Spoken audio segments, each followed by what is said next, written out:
Radiance Films just the hits just keep on coming from Radiance Films. This is Daiei GOTHIC.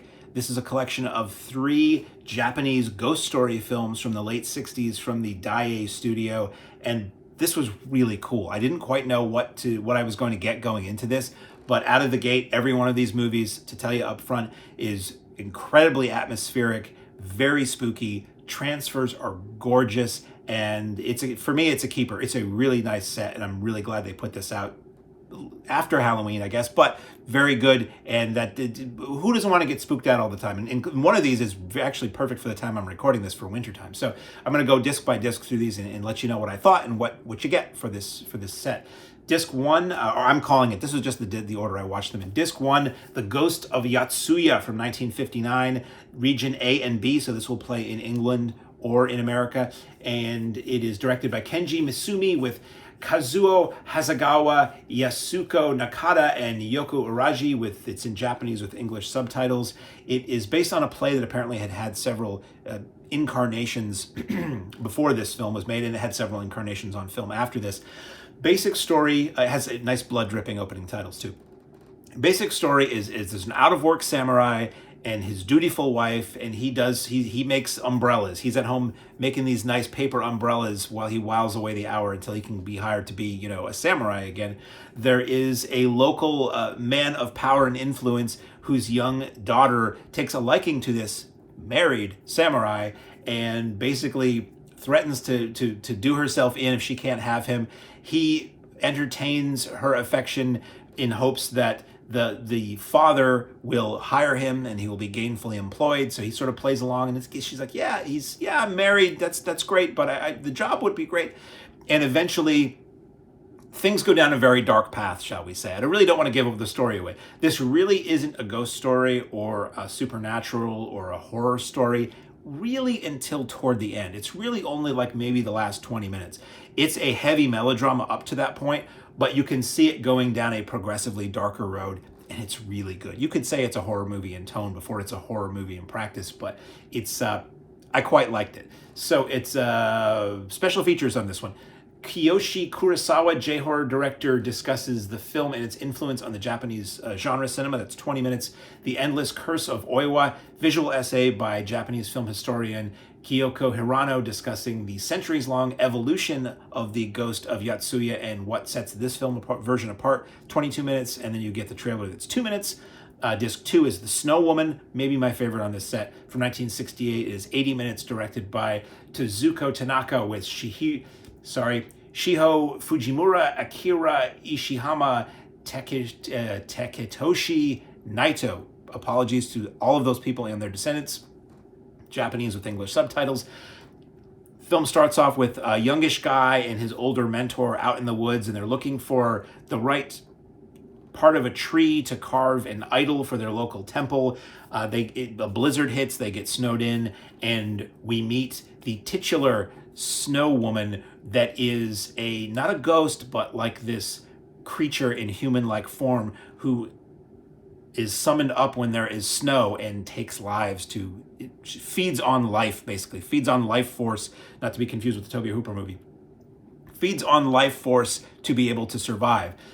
I'm not going to tell you the whole story. She goes into this cabin where these two guys are holed up during the blizzard, the woodsman, or the carver and his woodsman friend, carver apprentice, and she takes the life of the old man and tells the young guy, "You're a good-looking guy. I'm going to spare you, but you may never speak a word of what happened to anybody, and if you do, I'm going to find you." So the film progresses. The young man goes back to the village. He carves the idol. He does all the things that his mentor wanted him to do. Young lady shows up, very nice young lady. They fall for each other. They develop a relationship. And then we discover over time that she is not quite the innocent young lady that she seems, and that's all I'm going to say. But it gets very creepy, great makeup effects, great practical ghosty effects, and it's a great film to watch on a snowy night in a quiet, dark house, preferably alone. Really cool. Special features. I'm so sorry.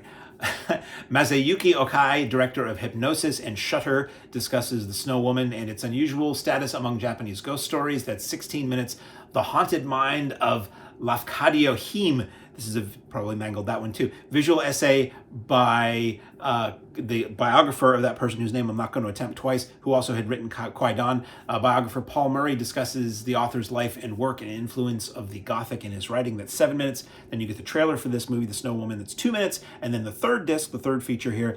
Nice that they're all in separate discs, so we get maximum bitrate, maximum quality, and more cool packaging. The Bride from Hades, 1968. It's 88 minutes. If I had not mentioned, The Snow Woman is 80 minutes. These are all relatively short. I always think of Japanese movies as really long, and that's eventually where they went. It's very rare to find a Japanese movie past a certain year that's under 2 hours. Breath of fresh air when these things are 90 minutes or less, just because I have so many that I have to get through.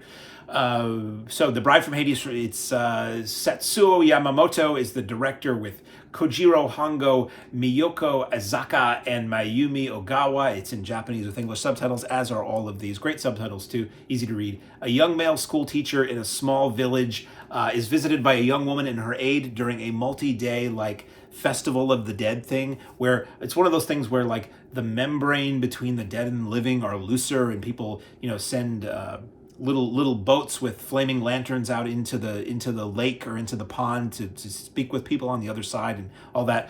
So this young guy during that festival, this young school teacher, this young woman and her aide stop by, and she is interested in him, shall we say, and basically what I wrote here was, the good news is that she wants to marry him. The bad news is that she's a ghost. Not to give anything away, but that's sort of the majority of this film. So it's super creepy and atmospheric. It's this guy wrestling with, she's not alive, but she's really nice. And, which way does he go, and what happens over the course of this period of, Days of the Dead, or whatever we want to call it. And it's this strong, it's super creepy, as I say, very atmospheric, strong undercurrent of sadness, occasional humor, and an ending that's frankly rather shocking. So it looks, as I said, with these transfers, it looks phenomenal. So you have a Jasper Sharp commentary. Jasper Sharp is always very dependable with deep dish information on these films. Hiroshi Takahashi, screenwriter of The Ring, shares his love of the film and discusses the lineage of Japanese ghost stories up to the present day in J-horror. That's 18 minutes, and it's a nice, cool overview of just Japanese ghost stories on film. And then you get the trailer that is 2 minutes. Now I'm going to show you the package. You get a very cool box.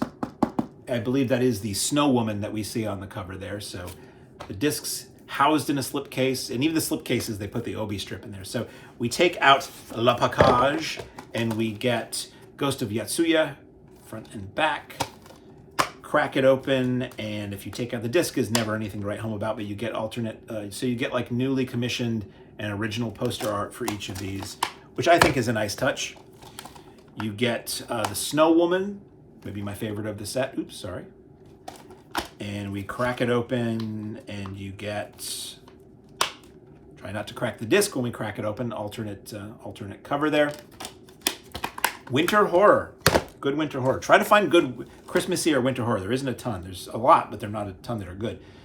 Bride of Hades, Bride from Hades. Make it a sequel. Make it a double feature with Girlfriend from Hell. There we go. So Daiei GOTHIC, a really nice set from Radiance. Radiance does really fine work. Oh wait, they also have a book. Of course they do.